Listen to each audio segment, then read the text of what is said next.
Bonjour, Anin, Ampetu Washte. Good morning, Anishinabe Academy family. It's a very exciting day in our culture. As you know, we consider all of us family, so community members, thank you for being a part of our broader family today. We are going to start off with an honor song, so if everyone could please stand.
Once again, bonjour, Anin, Ampetu Washte.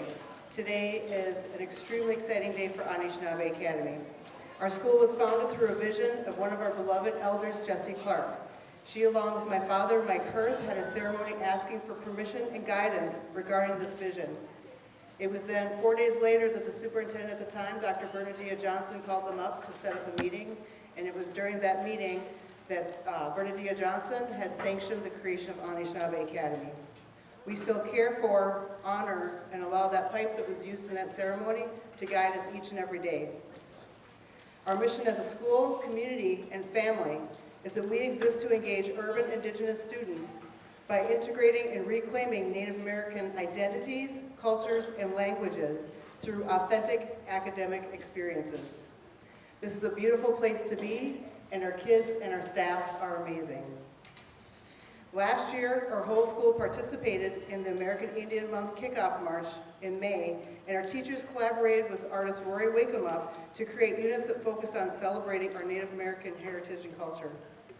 Our people have endured many tragedies throughout history, yet we are a very resilient people. In acknowledging this, we adopted the theme, "We Are Still Here," to celebrate our contemporary selves. We have this awesome privilege this morning to have 3 Native American women trailblazers here to share their stories. Before I introduce our first guest, I want to thank Miss Adaya Booker, who's our Anishinabe Academy princess.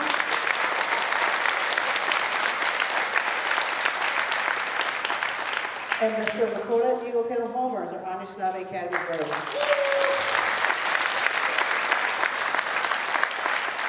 Also, I'd like to thank Ms. Cecilia Veneman for organizing today's amazing event.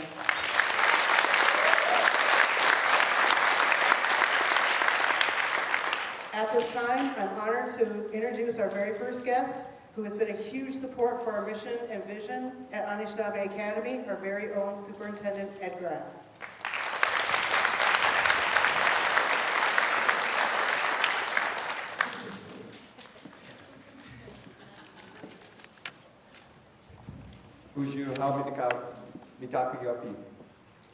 So I want to welcome everyone to Anishinabe Academy.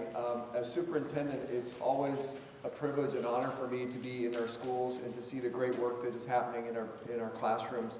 And every time I come to Anishinabe Academy, I get the sense of acknowledgement, of identity, of peace, and of welcoming. And I want to just reinforce how important that is for all of our students, especially as Principal Sullivan mentioned the mission of this school and what we are trying to accomplish here. Giving students an opportunity to reclaim their identity, to acknowledge and validate what has not been acknowledged and validated for so many years is really, really powerful. So I thank Principal Sullivan for your leadership, and I want to thank all the teachers here for the work that you're doing to support our students, as well as the family members who've come out here today and the other leaders in our community. Thank you so much for being here.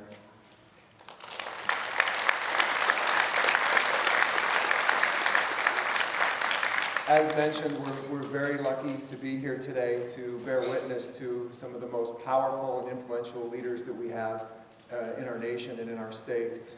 Later, in just a moment, you're going to hear from Representative Sharice Davids, who's from Kansas, Representative Deb Holland from New Mexico, and of course our very own Lieutenant Governor Peggy Flanagan. And I want to just again acknowledge how significant this day is for us. You have students who've been looking for leaders who look like them and who can identify with them. And today is an opportunity for them to see this at the highest level possible. And so we are very, very appreciative.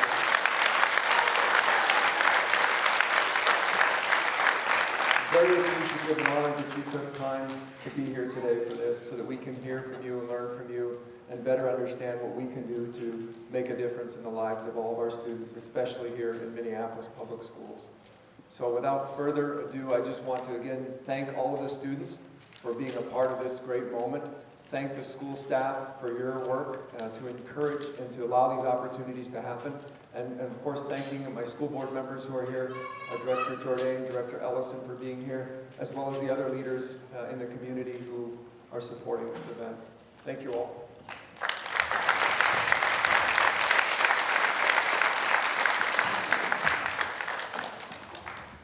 Apparently the superintendent didn't need the box to stand on.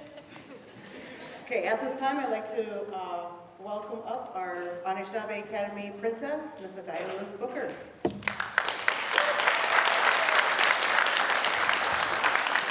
Indigenous cause Adaya Buju. My name is Adaya Lewis Booker, Princess for Anishinabe Academy. It is an honor to introduce Representative Sharice Davids, one of the first Native American women to be elected to Congress. She is the representative for the 3rd Congressional District of Kansas and is a member of Ho-Chunk Nation of Wisconsin.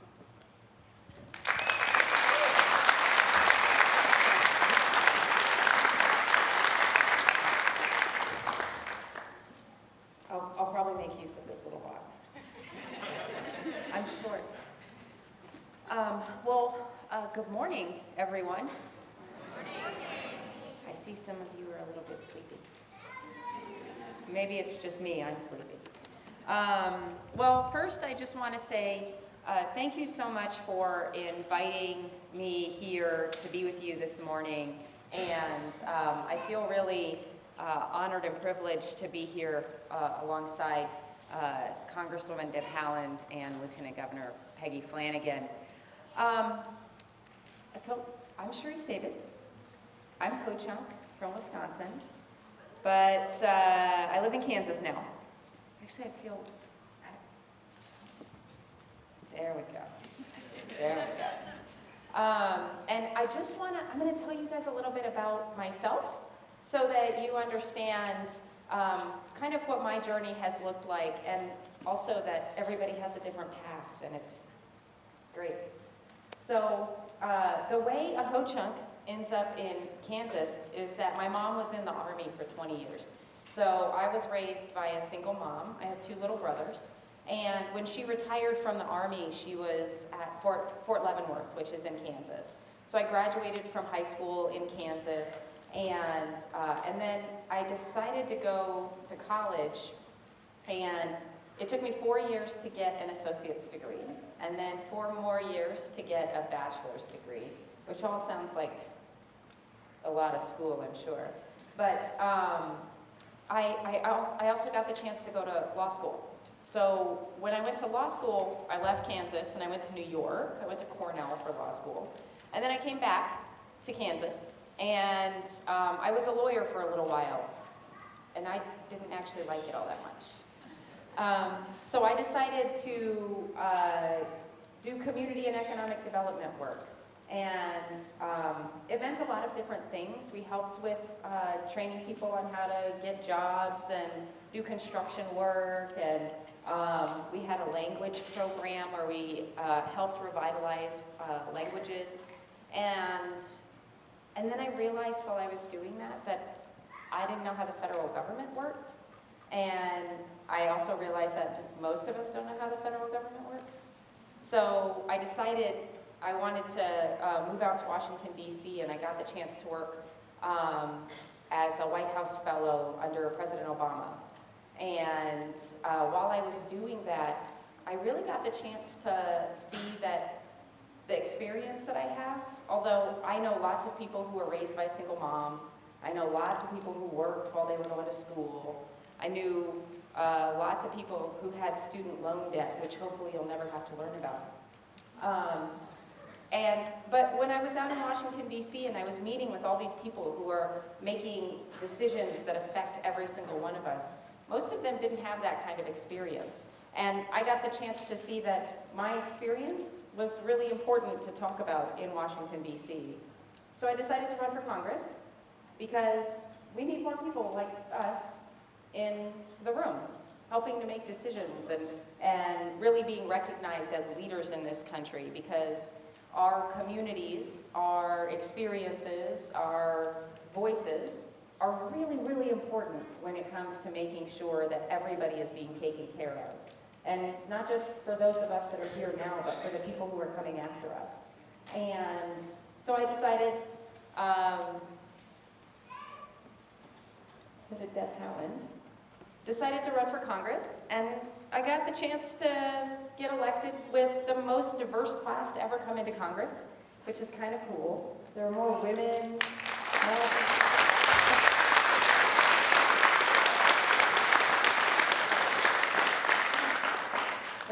more women, more people of color, more LGBT and Two-Spirit folks, more Native American women than had ever been elected to Congress.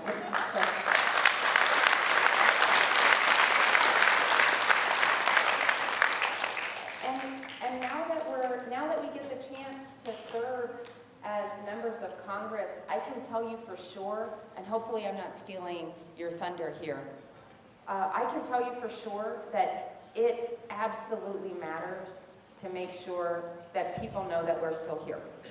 And I know that's a theme that you guys have been focusing on and thinking about, and making sure that people understand. And when Congresswoman Haaland and I are talking to other members of Congress, as their peers, as their coworkers and colleagues, they care. They want to learn more about the ways that Native people are impacting this country and are impacted by the laws that we're creating. So I know we're going to do a little bit of, are we going to do Q&A? Okay. We're going to do a little bit of Q&A, and so I'm going to stop so that we don't have to listen to one person talk for too long. I know what it's like when someone gets a mic. Hopefully no one over here feels ignored. We're getting a mic. Let's sit like this.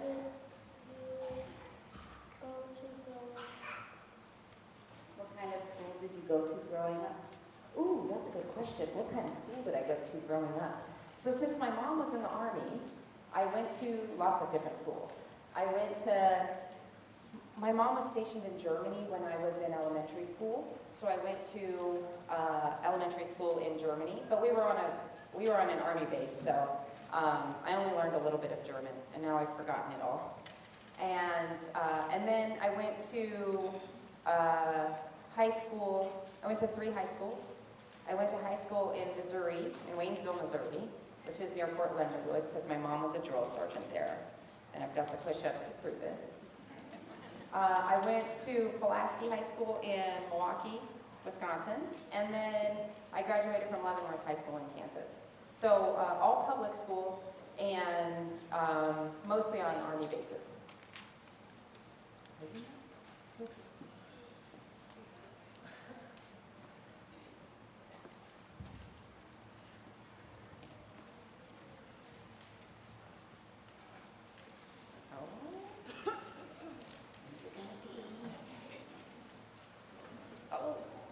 She found you.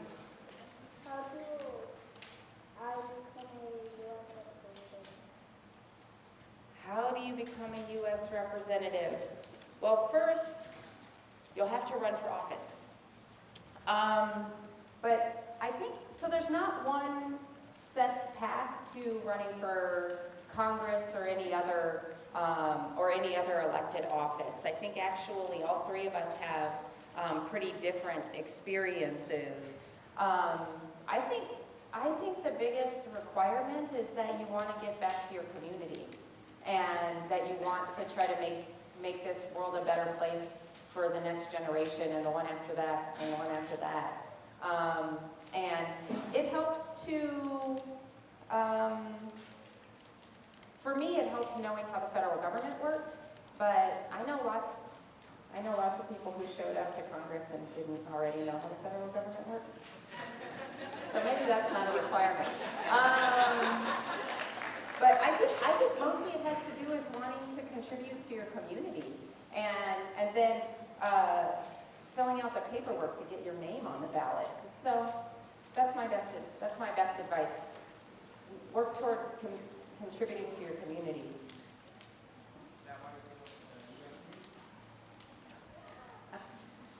Trying to get into the UFC is not a requirement, but it did help that I used to do mixed martial arts, because sometimes it does feel like you're getting beat up every day.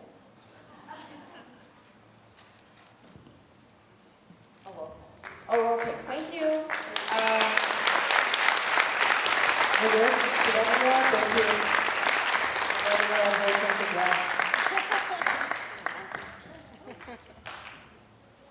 Hey, Mom, you need to wave. She's looking for the other whole chunk of the audience here. Oh, she probably just stepped out. She probably did. Oh, there. There she is. Okay, at this time, I'd like to call up our Anishinabe Academy brave, Mr. Lakota Eagleton.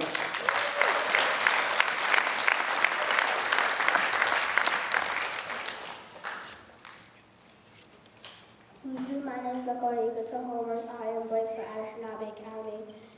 It is an honor to introduce Deb Holland, one big woman Anishinabe.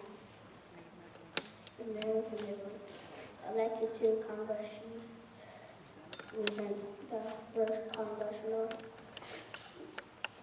district of New Mexico and is enrolled with the Republican community.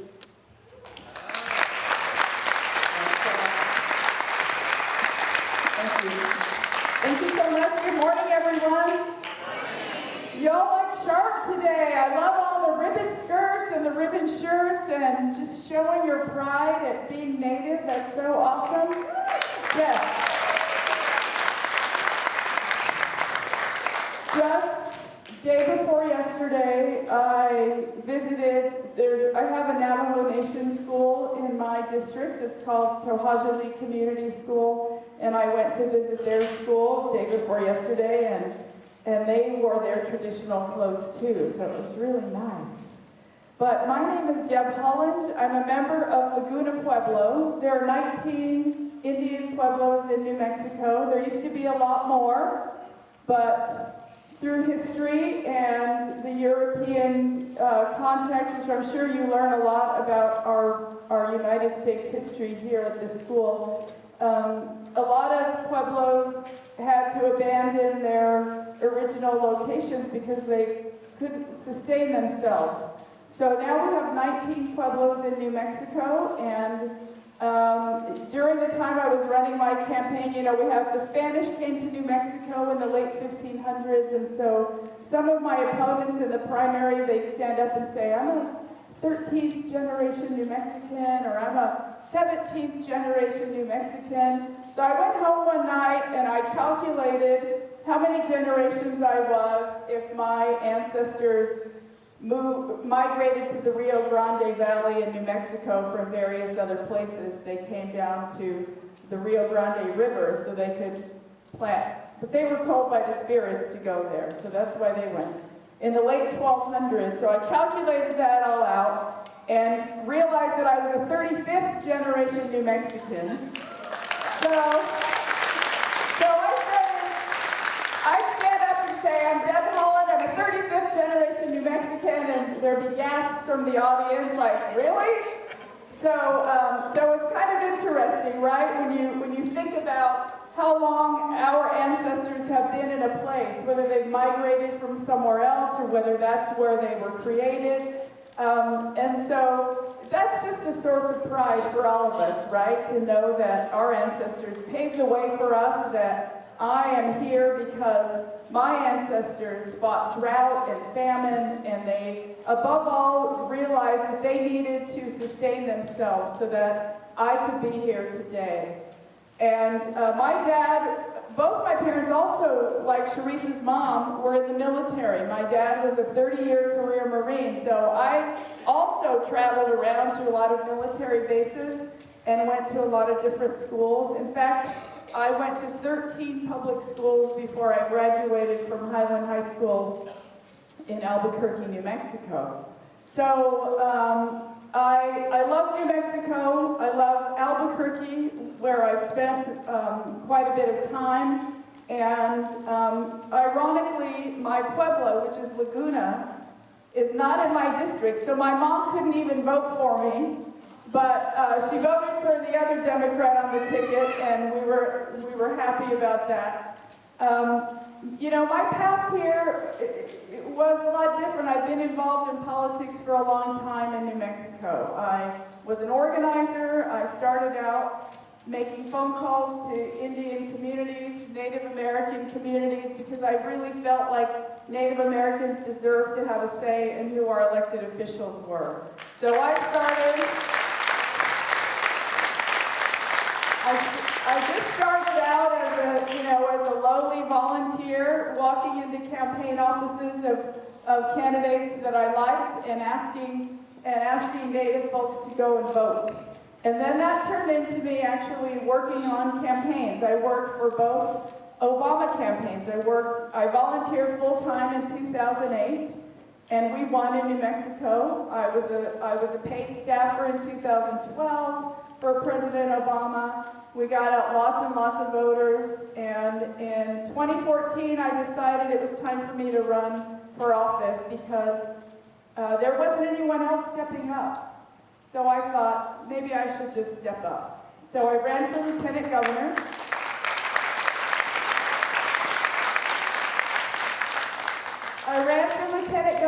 I won my seat in the primary, and then we lost our election in the general election.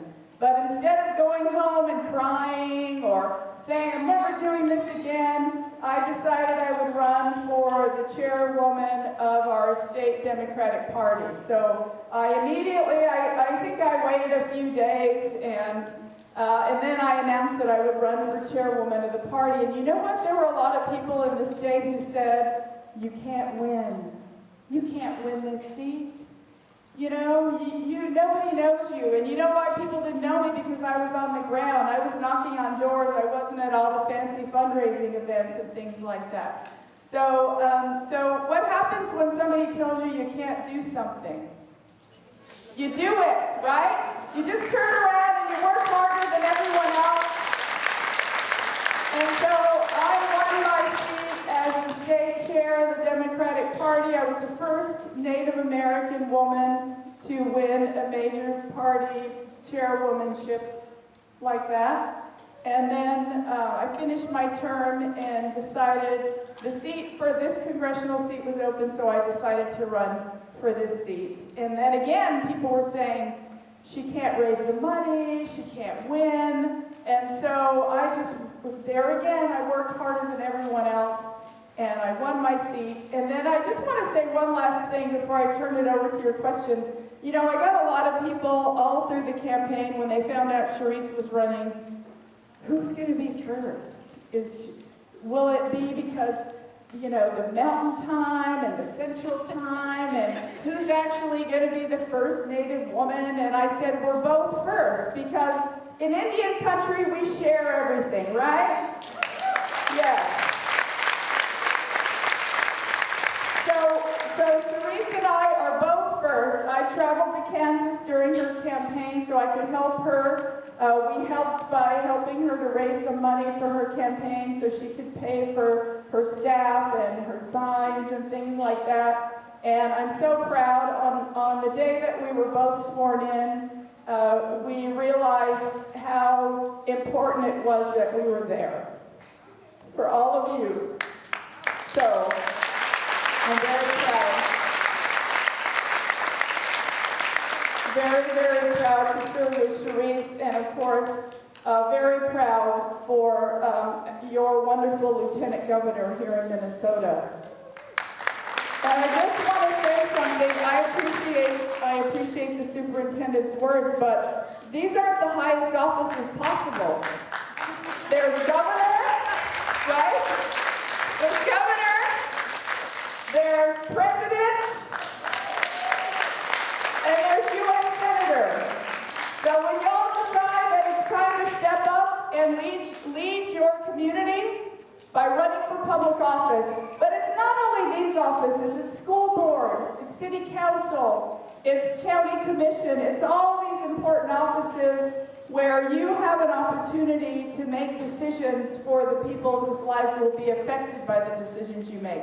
And that's why it's important that we have diversity in every single governmental organization.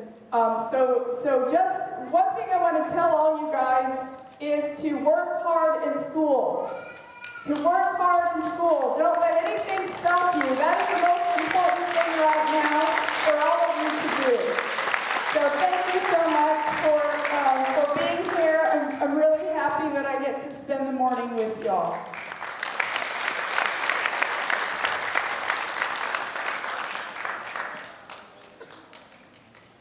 How does it feel to be elected and make history?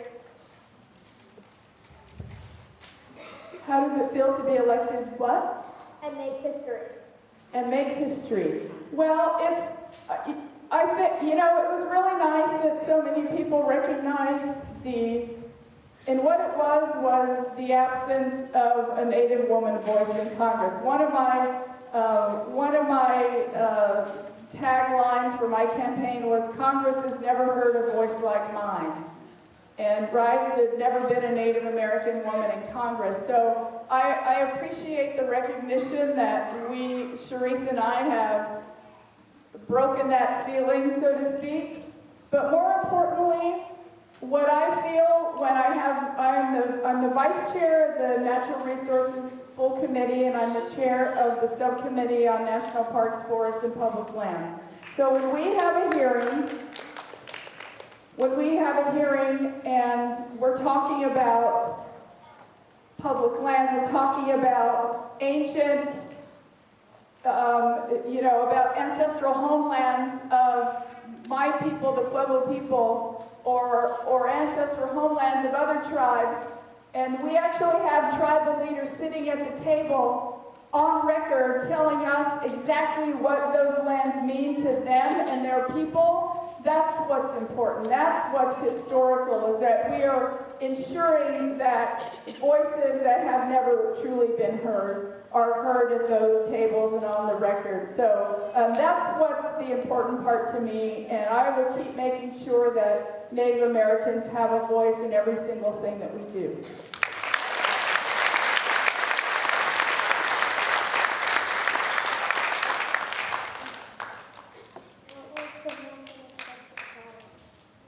I'm sorry, would you please repeat the question? What was the most unexpected challenge? What was the most important challenge? Unexpected challenge. In running for Congress or being a congresswoman? In running? Well, you have to raise a bunch of money. You really do. And, sometimes I felt like, when I'm a single mom too, like Sharice's mom. I'm a single mom. And so I have one daughter, and I raised her. Sometimes we had to be on food stamps. Sometimes I decided, should I pay rent, or should I, buy my daughter a new pair of sneakers, or should I buy food? It was kind of like that, right? Juggling everything. I didn't even have a savings account when I decided to run for Congress.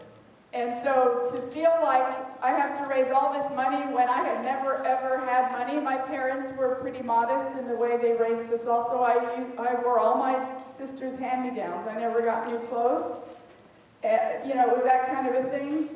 And so I guess the unexpected challenge about running for an office like this is just how much money you have to raise.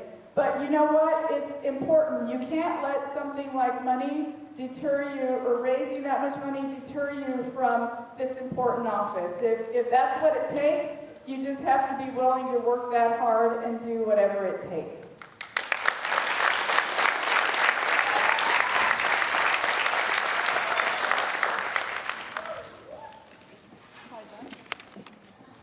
Last and definitely not least, I am honored to introduce our own very Lieutenant Governor of the state of Minnesota, Peggy Flanagan, who is enrolled in the White Earth Band of Ojibwe.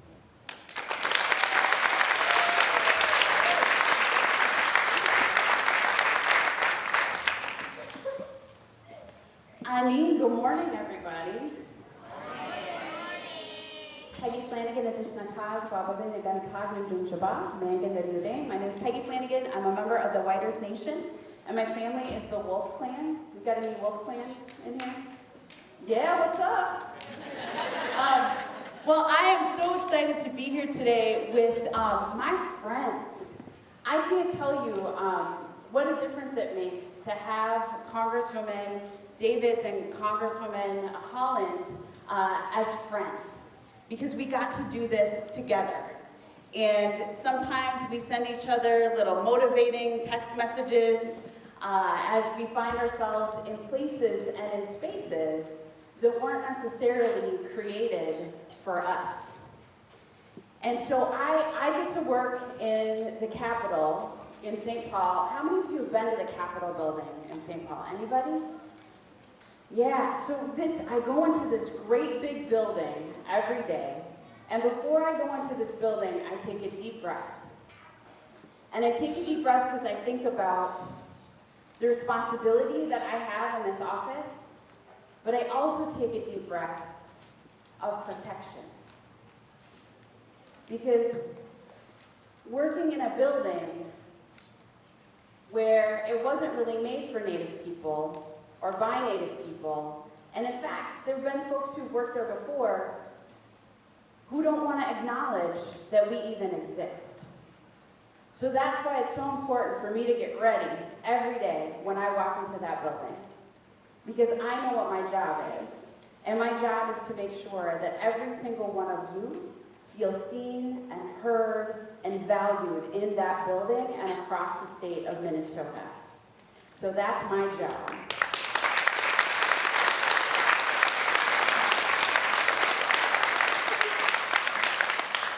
But we all have different paths and how we got here. I got to be the lieutenant governor, and sometimes I say that it's not every little girl's dream to grow up and be the second most powerful person in the state of Minnesota. I did not live my life thinking that I would be lieutenant governor, but like so many of the things that we've heard already, I lived my life wanting to give back to our community. And I grew up in the community of St. Louis Park, which is right next to Minneapolis, and my mom moved us there using a Section 8 housing voucher, and we relied on public programs, like you've heard from others, food stamps, free and reduced price lunch. I'm standing in front of you alive today because of a program called Medicaid that let me go to the doctor and pay for my medicine. I have asthma, and so that was really, really important that my family had access to those things.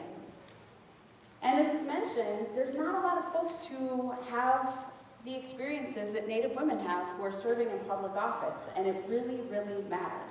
So those programs invested in my family, and now I'm lieutenant governor. I'm able to do that work and to give back. But I thought I was going to be a teacher. That was my path. I thought I was going to be an early childhood special education teacher. I went to the University of Minnesota, where everything changed for me when I walked into a classroom and I saw Dr. Brenda Child at the front of that classroom, who's from Red Lake Nation.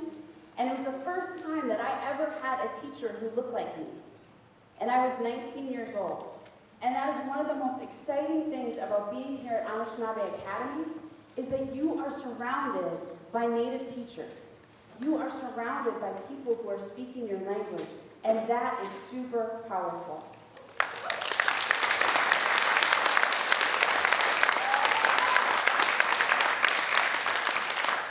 And so I went to the U, and I got a degree in American Indian Studies and Child Psychology, and I was going to go on, and I was going to go get my degree to be an early childhood special education teacher, and then I worked for someone called Paul Wellstone. And Paul Wellstone,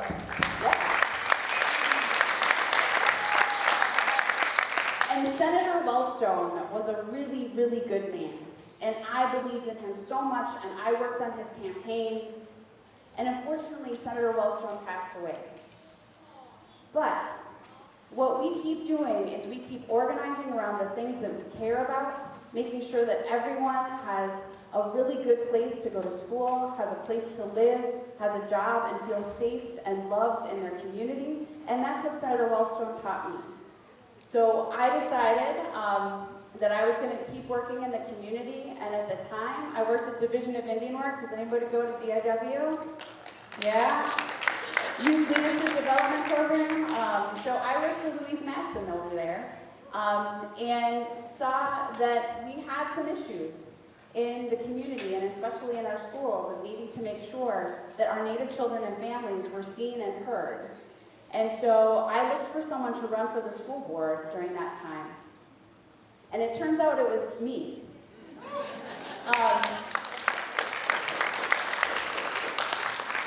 And so I served in that role, and now it's really exciting. We have Director Ira Jourdain, who is another Ojibwe member of the Board of Education, and who's making it happen. So I spent some time there, and then I went back and I worked for Wellstone Action, which is the organization that was started out of the late Senator Paul Wellstone's campaign, and worked across Indian country and training folks to run for office and work on the issues that they care about. And that's where I met our now Governor Tim Walz.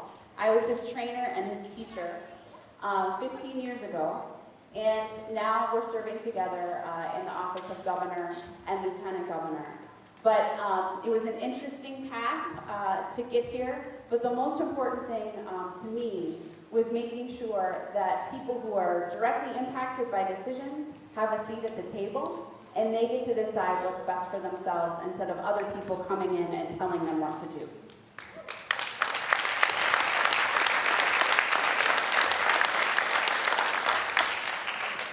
So I'm really excited to be here. I'm a mom of a first grader I know we don't have first graders in here, but how was first grade? Was it all right?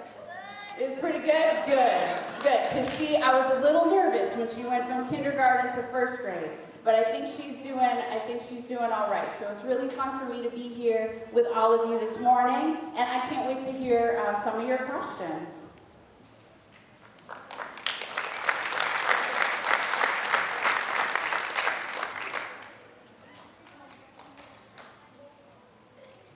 What do you like about your job and what do you not like about your job? Oh.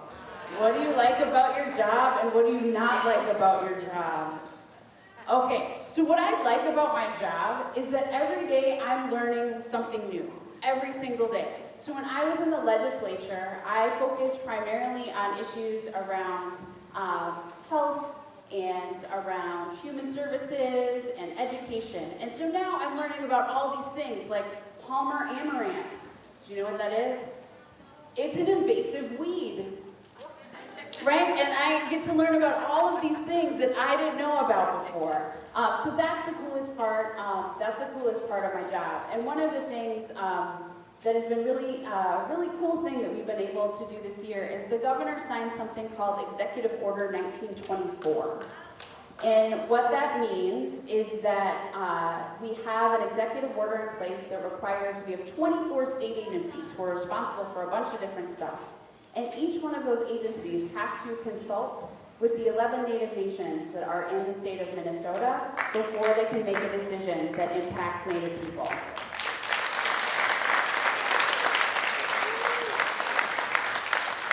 And we do work with the tribes on a regular basis and have tried to overhaul the way that we do this work, because it's our job and responsibility as we're in this office to ensure that the state of Minnesota is simply doing what they have supposed to have been doing for the last 150 years and honor the government-to-government relationship with our Native nations in the state of Minnesota. So that's what I love about my job, and also that I'm an urban Indian, and we need to make sure that we are absolutely part of the conversation. And Alyssa Waka has just joined our team, and I'm gonna call her out. She's amazing. And she's our urban liaison to the Native community, and she is wonderful, and so we're so excited to have her on board. So that's the coolest part of my job. The part of my job that I don't like is when people and other decision makers don't care about the decisions that they're making and how it might hurt people. That's the hardest part of my job. And so, as much as I can, I try to bring the stories of real people in the room. I try to share my own story and say that our responsibility as people who are in leadership in Minnesota is to ensure that we're not hurting people. So that's the hardest part of my job, but also a really important part of my job.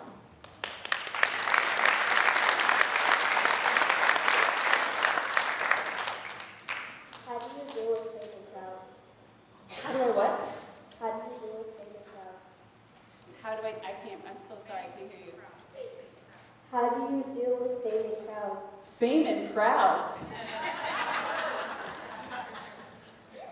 Well,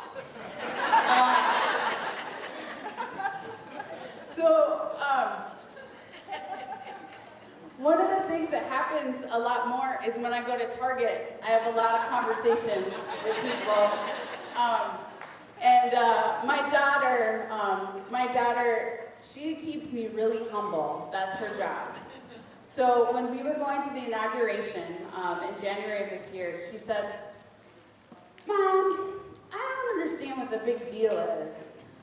She said, you work in the same building, you just have a different job.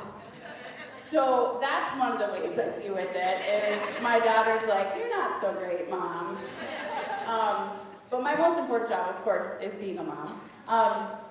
But, I do think that sometimes it can be a little overwhelming when you kind of just want to move through the world and, just pick out my Fritos, which is my snack of choice in Target, and, do my thing. But it also is just part of it.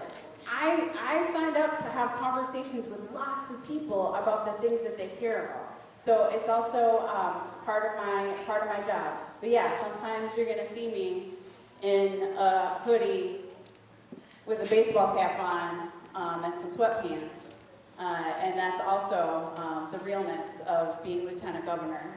So it's a pretty cool job. I like it. And I'm just really honored and humbled to do it. And I wanted to, before I wrap up here, I just wanted to thank our drummers for the honor song and for getting us started in a good way this morning. And to our princess and Brave for your leadership and representing all of us so well. Thank you.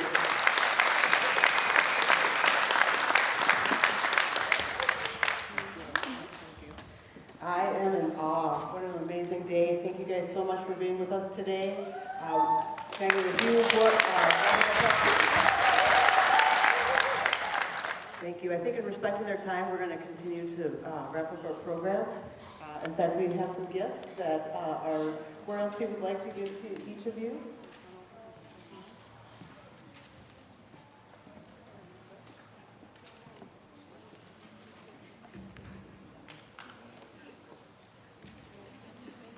All right, once again, amazing. Thank you so much for being here. And again, thank you to our royalty, Mr. Lakota Eagle Hill Homers, our brave, and Adiah Lewis Booker, our princess.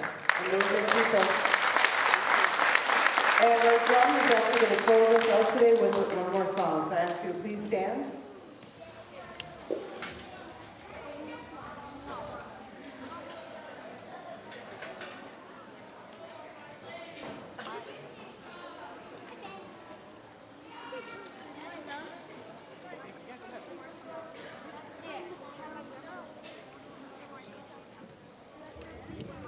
And by the way, if you haven't noticed, these young people at our drum are our students.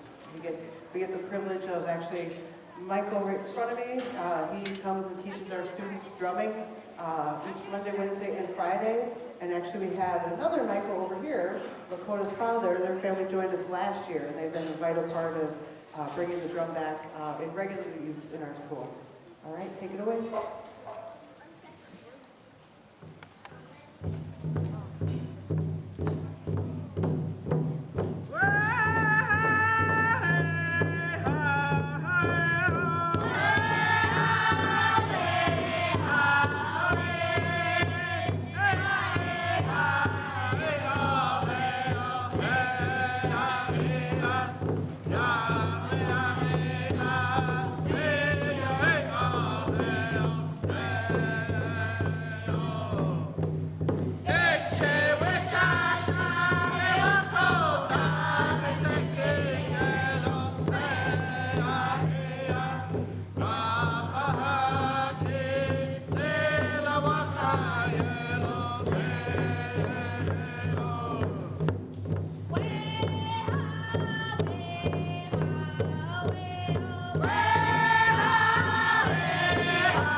we'd like to get a large group photo with our students and families.